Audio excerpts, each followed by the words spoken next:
নমস্কার, সকল ভক্ত বন্ধুদের সুপ্রভাত জানাই। আজকে আমাদের যে 11টায় মঙ্গলবার, মঙ্গল এবং শনি ঠাকুর বলতেন মধুবার, এই দিন দুটিতে আমরা যেন বিশেষভাবে ঈশ্বর চিন্তা করবার চেষ্টা করি, ঈশ্বরে মনোনিবেশ করি। তা আজকে মঙ্গলবার আমাদের গীতা অনুধ্যান থাকে। তো সেই গীতা অনুধ্যানে আজকে আমরা শুরু করতে একটু দেরি করে ফেলেছি।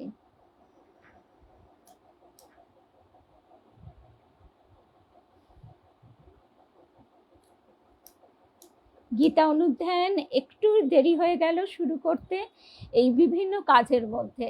মধুরিমাদি বলে যে আমরা সত্যি তো সব কাজ সারতে সারতেও যেন তার চিন্তা করতে পারি। সেই রবি ঠাকুরের গানটির কথা, নিশীথ শয়নে ভেবে রাখি মনে, ওগো অন্তর জামি,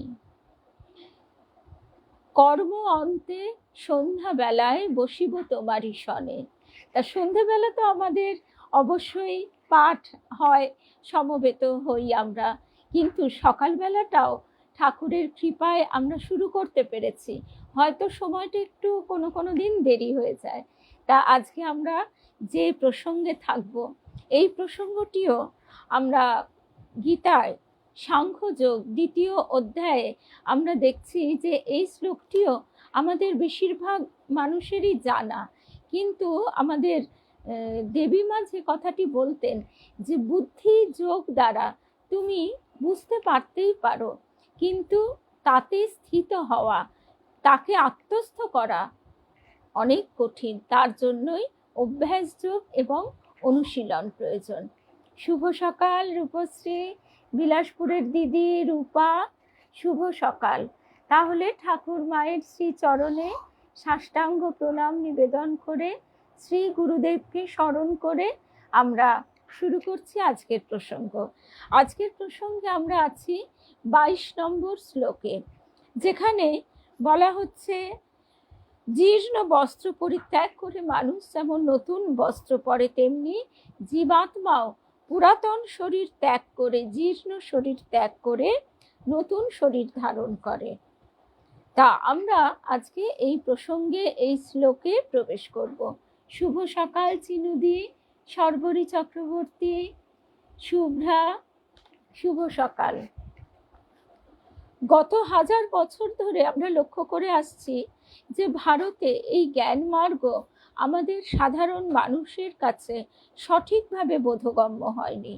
কেবল এর নেতিবাচক দিকটির ওপরেই বেশি জোর দেওয়া হয়েছে। তার ফলে আমাদের জনগণ হয়ে পড়েছে আত্মকেন্দ্রিক, নিরীহ, বাহ্য জগতের ঘটনাবলীর ব্যাপারে আগ্রহহীন। এদের মধ্যে কিছুটা উৎসাহহীনতা জেঁকে বসেছে, কারণ এই নিগূঢ় দর্শনকে আয়ত্ত করার মতো আধ্যাত্মিক শক্তি আমাদের ছিল না। আমরা সেই কারণে বারবার, ঋষি চক্রবর্তী নমস্কার, তা আমরা সেই কারণে বারবার দেখি যে যখন আমাদের ভারত স্বাধীনতার পূর্ব অবস্থায় রয়েছে, সেই সময়ের চরম অত্যাচার সবকিছু আমাদের স্বাধীনতা আন্দোলনকারী যারা, তারা কিভাবে প্রতিরোধ করেছেন, নিজেদের দেহ, মন, প্রাণ, আত্মীয় স্বজন, পরিবার সমস্ত কিছু সঁপে দিয়েছেন। আর তাদের সঙ্গী ছিল সব সময় গীতা, আর ছিল স্বামীজির বাণী, ওঠো জাগো, যতক্ষণ না তুমি তোমার লক্ষ্যে পৌঁছো ততক্ষণ এগিয়ে চলো। এই স্বামীজির কথা শুনলে আমাদের যার যেমনই অবস্থা হোক না কেন, রক্ত কিন্তু একটুখানি হলেও গরম হয়ে ওঠে। আমরা তখন বুঝতে পারি যে আমরা কত স্বার্থপর, কত আত্মকেন্দ্রিক। বাস্তবিক এই সত্য গুণের ছদ্মবেশে গীতার শ্লোকের ভুল ইন্টারপ্রিটেশন, শ্রীকৃষ্ণের শিক্ষার ভুল ইন্টারপ্রিটেশনের কারণে সত্যগুণের ছদ্মবেশে তমগুণ আমাদের গ্রাস করেছে। সেই কথাই আমরা শুনছি স্বামী রঙ্গনাথানন্দজি মহারাজজির কাছে, তার চরণে সাষ্টাঙ্গ প্রণাম নিবেদন করি। কাউকেই বলতে হবে না আমি সংসারী। গীতার সামগ্রিক আধ্যাত্মিকতার রূপটি তুলে ধরাই হলো স্বামী বিবেকানন্দের মহান অবদান। আমরা কখনোই দ্বিতীয় অধ্যায়ের যোগ বা পরবর্তী বুদ্ধি যোগের অংশ বুঝতে পারিনি। আমাদের এই কর্মজীবনে বেদান্ত সম্বন্ধে গীতার বাণীগুলির সম্যক বোধ ক্রমে ক্রমে আসছে। স্বামী বিবেকানন্দের মহান অবদান এক্ষেত্রে রয়েছে। তিনি বলছেন, আমি সংসারী কাউকেই বলতে হবে না। তুমি কর্মরত হও অথবা নানাভাবে সংসারের কাজে জড়িত হও, তবু তুমি সংসারী কখনোই নও। তুমি সংসারে আছো মাত্র, কিন্তু সংসারী নও। তোমার স্বাভাবিক আধ্যাত্মিক প্রকৃতি সম্বন্ধে তোমার কিছু ধারণা আছে। দিনের পর দিন তুমি সেই ধারণাকে শক্তিশালী করে তুলছ। অতএব আধ্যাত্মিকতাই এর সামগ্রিক রূপ। আমাদের গুরুদেব তাই বলতেন যে সংসার হলো শিক্ষাক্ষেত্র। তুমি যা শিক্ষা লাভ করছো তাকে, মানে আধ্যাত্মিক পথে যে নৈতিকতা, যে বিবেকের শিক্ষা লাভ করছো, সংযমের যে শিক্ষা লাভ করছো, তাকে তুমি সংসার ক্ষেত্রে প্রয়োগ করে দেখে নাও যে কতটা নম্বর তুমি পেলে, পাশ করলে কিনা। একবার ব্যর্থ হলেও বারবার নিজেকে যাচিয়ে নেবার ক্ষেত্র সংসারেই প্রস্তুত হয়। কেউ যদি একা গিরিগুহায় বা জঙ্গলে বাস করে, সে নিজেকে কিন্তু যাচাই করতে সুযোগ পায় না সেভাবে। আমরা কতটা রিপু জয়ী হলাম, কাম, ক্রোধ, লোভ, মোহ, মদ, মাৎসর্য, এই যে 6টি রিপু এবং অহংকার ক্রমাগত আমাদের ভুলিয়ে নিয়ে, সরিয়ে নিয়ে যেতে চাইছে মায়ার খেলায়। তা সেখানে কিভাবে আমরা যা শিক্ষা করছি তাকে প্রয়োগ করতে পারলাম, সেইটি কিন্তু আমরা খুব সহজে সংসার ক্ষেত্রে পেয়ে যাই। শুভ সকাল পিয়ালি, মলিনা দাস, মালবিকা, শুভ সকাল রিমা, পিয়ালি, রুমাদি, শুভ সকাল। তাই স্বামী বিবেকানন্দ বলছেন, যদি কোনো নর বা নারী আধ্যাত্মিক না হয়, আমি তাকে হিন্দু বলি না। সব কিছুকেই ব্যক্ত করে আছে আমাদের আধ্যাত্মিকতা। অর্থাৎ এই আধ্যাত্মিকতা এমন একটি কোনো ভাব বা চিন্তা নয় যাকে সংসার থেকে বিচ্ছিন্ন করে দেখতে হবে। মায়ের জীবনকে স্বামীজি তাই বললেন প্র্যাকটিক্যাল বেদান্ত। অর্থাৎ শুধু বিচ্ছিন্ন হয়ে আমরা যদি আধ্যাত্মিকতার চর্চা করবার চেষ্টা করি তাহলে ব্যর্থ হতে হবে।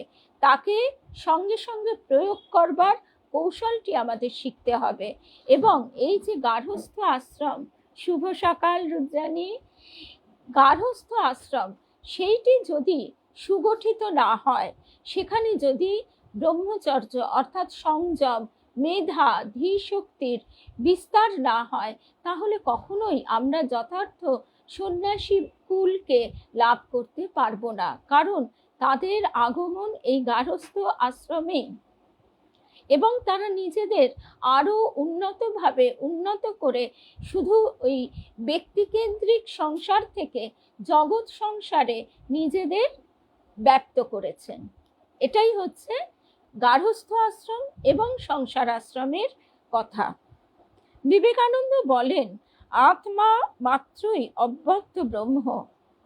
তুমি তোমার গৃহ এবং কর্মস্থলেই আধ্যাত্মিক হয়ে রয়েছ। এটা তোমার উত্তরাধিকার। কেবল এ বিষয়ে প্রত্যেককে জ্ঞাত হতে হবে ও তদনুযায়ী জীবন যাপন করতে হবে। আমার অসংযত ক্রোধ, লোভ, অহংকার আমাকে গার্হস্থ্য আশ্রমেও কিন্তু কখনোই শান্তি এবং আনন্দ দেবে না, এবং সেখানে কোনো স্ত্রীও থাকবে না। একটা সংসারে অর্থ থাকলেও সেখানে যদি তাদের ভিতরে সংযম না থাকে, ক্রোধ থাকে অতিরিক্ত, লোভ থাকে অতিরিক্ত, তাহলে কখনোই সেই সংসারটি শুভ এবং সুন্দর হতে পারে না। এটা তো আমরা নিজেরাই একটু বিবেচনা করলে বুঝতে পারি। শ্রীকৃষ্ণ জনে জনে এই কথা বলেছেন। এই ধর্মের অল্প মাত্র পালনেই মানব মহৎ ভয় থেকে রক্ষা পেতে পারে। শ্রীকৃষ্ণ বলে চলেছেন, বাসাংসি জীর্ণানি যথা বিহায় নবানি গৃহ্ণাতে নরো পরাণি তথা শরীরানি বিহায় জীর্ণানি সংয়াতি নবানি দেহি। মানুষ যেমন জীর্ণ বস্ত্র পরিত্যাগ করে নতুন বস্ত্র পরে, তেমনি জীবাত্মাও জীর্ণ শরীর ত্যাগ করে নতুন শরীর ধারণ করে।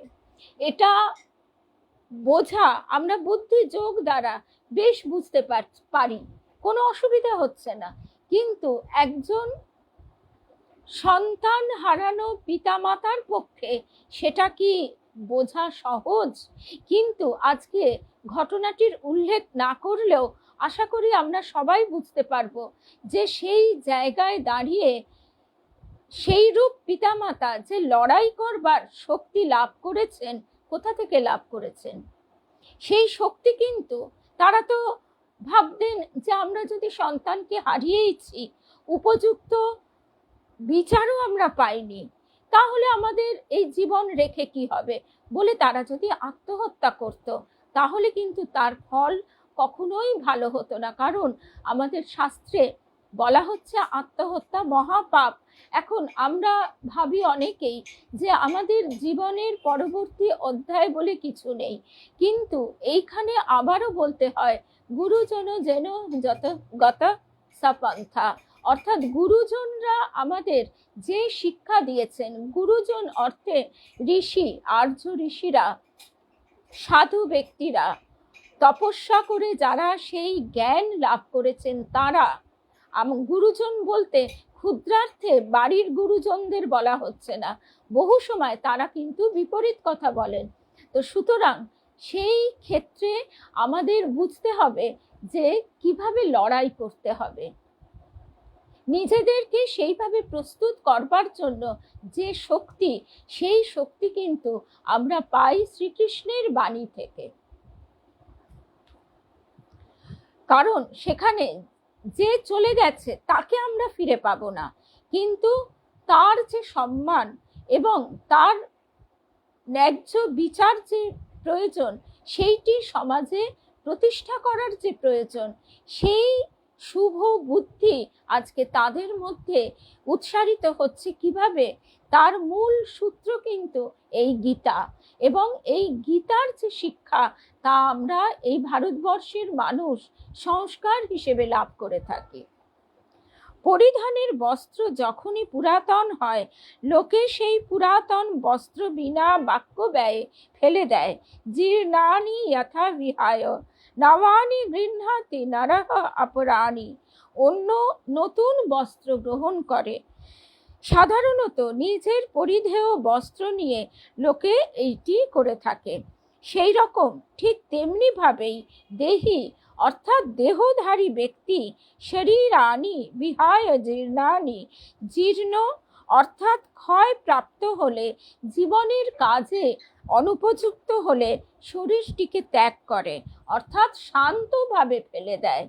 এবং আমরা যখন আমাদের পিতামাতার ক্ষেত্রে অনেক সময় আমরা দেখি যে মানুষ অহেতুক ব্যাকুল হয়ে পড়ে, বা স্বামী স্ত্রীর ক্ষেত্রেও অহেতুক ব্যাকুল হয়ে পড়ে, কিন্তু একটা নির্দিষ্ট বয়স সীমার পর যে সত্যটি আমাদের মেনে নেওয়া প্রয়োজন, সেটি যেন আমরা গ্রহণ করতে পারি নির্দ্বিধায় এবং সন্তুষ্ট চিত্তে। শুভ সকাল মধুমিতা।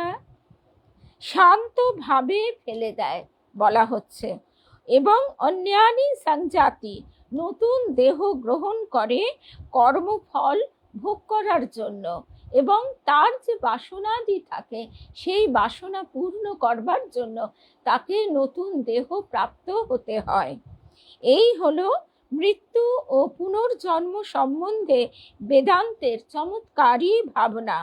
আমি আমার দেহ ত্যাগ করি, কিন্তু এখনো আমাদের বোধ হয় যে আমি দেহ ছিলাম, মুখে বলছি বটে আমার দেহ, আমি তো না, আমি যে এই ঘরটিতে বসে আছি,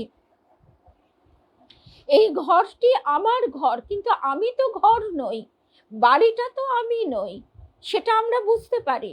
আমাদের যদি এই বাড়িটি থেকে চলে যেতে হয়, আমরা খানিকটা পথ অতিক্রম করে আরেকটি বাড়ির অনুসন্ধান করব। ঠিক সেই জন্যই মোক্ষপ্রাণা মাতাজি বলছেন যে সবসময় মনে রাখবে, এই দেহে তুমি বাস করছো যেন একটি ভাড়া বাড়িতে বাস করছো। এখন সেখানে যে বাস করছো তাকে পরিচ্ছন্ন রাখা, সুস্থ রাখা তোমার কর্তব্য, দায়িত্ব, যাতে সেখানে বসে তুমি তোমার এই জন্মের সাধনাটি সুস্থভাবে করতে পারো। আমাদের প্রতি মুহূর্তে যদি রোগ ব্যাধি আক্রমণ করে, তাহলে আমরা কখনোই জপ ধ্যান ইত্যাদি বা সাধনার যার যে পথ সেটি কখনোই গ্রহণ করতে সুষ্ঠুভাবে পারবো না। সেই জন্য আমাদের শাস্ত্রে বলা হচ্ছে শরীরম আদ্যম খলু ধর্ম সাধনম, অর্থাৎ আগে শরীর রক্ষা করো, তারপর তুমি ধর্ম সাধনা করো। এই জায়গা থেকেই স্বামীজি বলছেন যে গীতা পরে পড়বে, আগে শরীরকে বলিষ্ঠ করো, ফুটবল খেলো।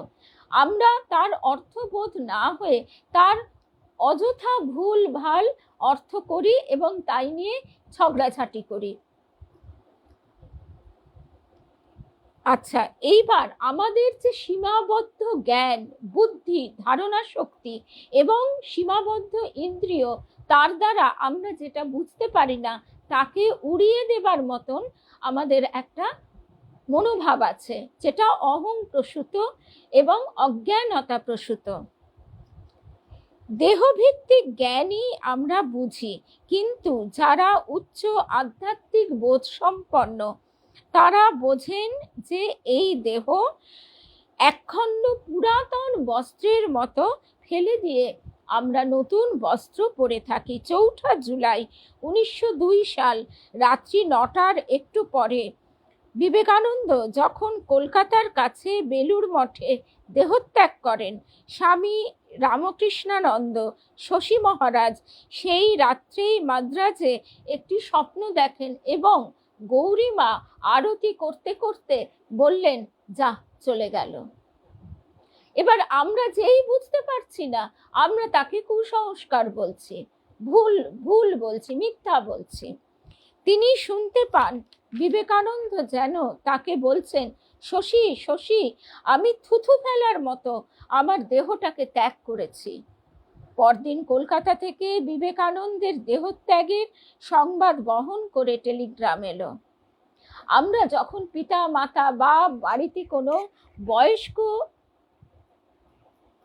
মেম্বার যখন এইভাবে দেহ ছেড়ে চলে যাবার দিকে অগ্রসর হন, তাদেরকে সব সময় ঈশ্বরের নাম গান শোনানো প্রয়োজন এবং কখনোই শোক করা উচিত নয়, কখনোই উচিত নয়। শোক করলে কি হয়, তার সেই গতিপথ বিঘ্নিত হয়। আমরা যদি, আমার বাড়িতে কেউ আত্মীয় বন্ধু আসেন, তিনি চলে যাবার সময় বারবার যেও না যেও না কান্নাকাটি করি, তাহলে সে পথে অন্যমনস্ক হয়, বিপদ হতে পারে।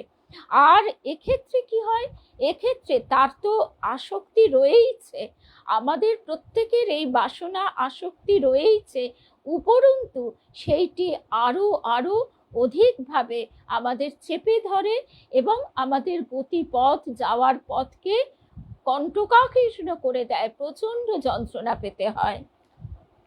অনেক ভালোবাসা মন্দিরা দিয়ে। বিবেকানন্দের মতো নরনারী বলতে পারেন, আমি থুথু ফেলার মতো দেহটাকে ত্যাগ করেছি। অনেকেরই আধ্যাত্মিক জ্ঞান ও অভিজ্ঞতা নেই, তারা মনে করে দেহই তাদের সত্তা, এটিকে হারালে তারা দুঃখে অভিভূত হয়। তাই বোঝা যায় যে তারাই যে চিরন্তন আত্মা সে সম্বন্ধে তাদের বোধ আসেনি, কিন্তু এ বিষয়ে সামান্য কিছু অবগতি তাদের আছে। এই সামান্য ধারণা হিন্দু, বৌদ্ধ, জৈন সমাজে ছড়িয়ে আছে। আমরা সংস্কার হিসেবে এইটি লাভ করি। আমরা মৃত্যু সম্বন্ধে কি বলেছি? বলেছি আমরা দেহ ত্যাগ করেছি। এমনকি ভারতে অতি সাধারণ লোকেরও ভাষা হলো, যে হয়তো নিরক্ষর, আমরা বলে থাকি শরীর ছোড় দিয়া, বা দেহ ছেড়ে দেওয়া হয়েছে। পাশ্চাত্য দেশে কিন্তু বলা হয় দেহই সব। তাই তারা যখন মরে, ইংরেজি ভাষায় বলা হয় সে তার আত্মাকে হারিয়েছে, তাই তারা দেহটিকে রক্ষা করে। ভারতে আমরা দেহটিকে রক্ষা করি না, পুড়িয়ে ফেলি, এবং যথাসম্ভব তাড়াতাড়ি। অন্য সব দেশে দেহটাকে রক্ষা করে, এমনকি সব রকম ভালো জিনিস তার কাছে রেখে দেওয়া হয়। প্রাচীন মিশরীয় ধর্মে আমরা এইটি খুব খুব প্রকটভাবে দেখতে পাই। ভস্মান্তম শরীরম, যেমন ঈশোপনিষদের ঋষি বলেছিলেন, এই শরীর যা এতদিন আমাদের জীবনের উদ্দেশ্য পূরণের একটি উত্তম রাসায়নিক গবেষণাগারের কাজ করেছে। কি আমাদের ঋষিদের জ্ঞান বোধ কত তীব্র! আজকে আমরা শুনি যে এই হরমোন ইত্যাদি, ব্রেনের সিগন্যাল, নার্ভের সিগন্যাল, কত কথা। এমনকি মন ডিপ্রেসড হয়ে যায় হরমোনের তারতম্যে, ব্রেনের সিগন্যাল পাঠানোর কত ইলাবরেটলি এখানে আমার ব্যাখ্যা করবার অধিকারী আমি নই, কিন্তু আমরা এগুলি সবাই তো শুনে থাকি বা নিজেরাও বুঝতে পারি। সেই জায়গায় বলা হচ্ছে যে এই শরীর এতদিন আমার জীবনের উদ্দেশ্য পূরণের একটি উত্তম রাসায়নিক গবেষণাগারের কাজ করেছে। তা এখন অব্যবহার্য, জীর্ণ হয়ে পড়েছে, তাই তা ভস্মীভূত হোক, এর উপাদানগুলি নিজ নিজ রাসায়নিক মৌলিক অবস্থায় ফিরে যাক। এই হলো ঈশোপনিষদের ভাষা। উৎক্রামন্তম স্থিতম বাপি ভুঞ্জানম বা গুণান্বিতম বিমূঢ়া নানুপশ্যন্তি পশ্যন্তি জ্ঞান চক্ষুয়া। দুরকম লোক আছে। এক, বিমূঢ়া, মূর্খ, অদূরদর্শী, ইন্দ্রিয় সর্বস্ব লোক। আর অন্যটি জ্ঞান চক্ষুষা, জ্ঞান চক্ষু বিশিষ্ট, যাদের জ্ঞান চক্ষু উন্মীলিত হয়েছে। আর ঠাকুর আমাদের বলে দিয়েছেন মনুষ্য জীবনের উদ্দেশ্য ঈশ্বর লাভ। সুতরাং একটা জীবন যখন আমরা পেয়েছি, তাকে হেলায় হারানোর মতো মূর্খামি আর দ্বিতীয় নেই। তারা জীবনকে, যারা মূর্খ, অদূরদর্শী, ইন্দ্রিয় সর্বস্ব, তারা শরীরকে বা একটা জীবনকে অন্যভাবে দেখে। কিরকম? তুমি দেহস্থিত হয়ে জীবিত অবস্থায় শরীরগত নানা রকম আনন্দ উপভোগ করছো, অথবা যখন শেষ অবস্থায় দেহ ত্যাগ করছো, উভয় ক্ষেত্রেই বিষয়ী অর্থাৎ কর্তা রূপে এমন কিছু থাকে যা এখানকার সব বিষয়গুলির অভিজ্ঞতা লাভ করেছে। এই সত্য কেবল জ্ঞান চক্ষুষা, সূক্ষ্ম দৃষ্টিসম্পন্ন লোকেই জানতে পারে। উৎক্রামন্তম দেহ ত্যাগ করে গমনোন্মুখ, অর্থাৎ সে চলে যাচ্ছে। স্থিতম বাপি, যখন দেহে থেকে ইনি কাজ করছেন।